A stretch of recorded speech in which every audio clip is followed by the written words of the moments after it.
आहे ही दुसऱ्या व्याताचा बच्चा आहे. किंवा पहिल्या व्याताला 22 लिटर पिळेली, तर दुसऱ्या व्याताला तो 24-25 लिटर देईन. गाभण गाय 8 दिवसाची कच्ची गाय, 8 दिवसाची कच्ची अजून. ही एक पहिलं रुग आहे. ही 2 दात बच्चा आहे. गाय बघून घ्या तुम्ही. ही एक 3 नंबरची गाय, ही एक पहिलं रुग आहे. ही पण दोन दात बच्चा आहे. अशा मोठ्या मापाच्या गाय आहे. एक 4 नंबरची गाय आहे. ही एक पहिलं रुई. हिची कॅपॅसिटी सांगितलेली आहे मालकाने. पहिल्या व्याताला ही 12-12 चालत. ही एक आपली 5 नंबरची, ही एक पहिलं रुग आहे. ही एक 20 लिटर चालन. हिची एक कॅपॅसिटी 20 लिटरची सांगितलेली पहिल्याच व्याताला. ही आपली 6 नंबरची गाय आहे. 7 नंबरची ही दुसऱ्या व्याताची गाय आहे.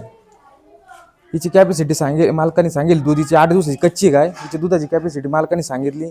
ही एका टायमाला 13-13 लिटर गाय दूध देईन. त्याच्यानंतर ही एक गाय आहे. हिची 30 लिटरची कॅपॅसिटी ही गायची. ही गाय दुसऱ्या व्याताला आहे. पहिल्या व्याताला ही गाय 12-12 पिळेली, पण या व्याताला डायरेक्ट मालकाने सांगितलं 27, 28, 30 लिटर पर्यंत चालायला पाहिजे ही गाय. तिकडे एक गाय, ती एक गाय बघा. ही एक पहिलं रुग आहे. बाई पहिलं रुग आहे.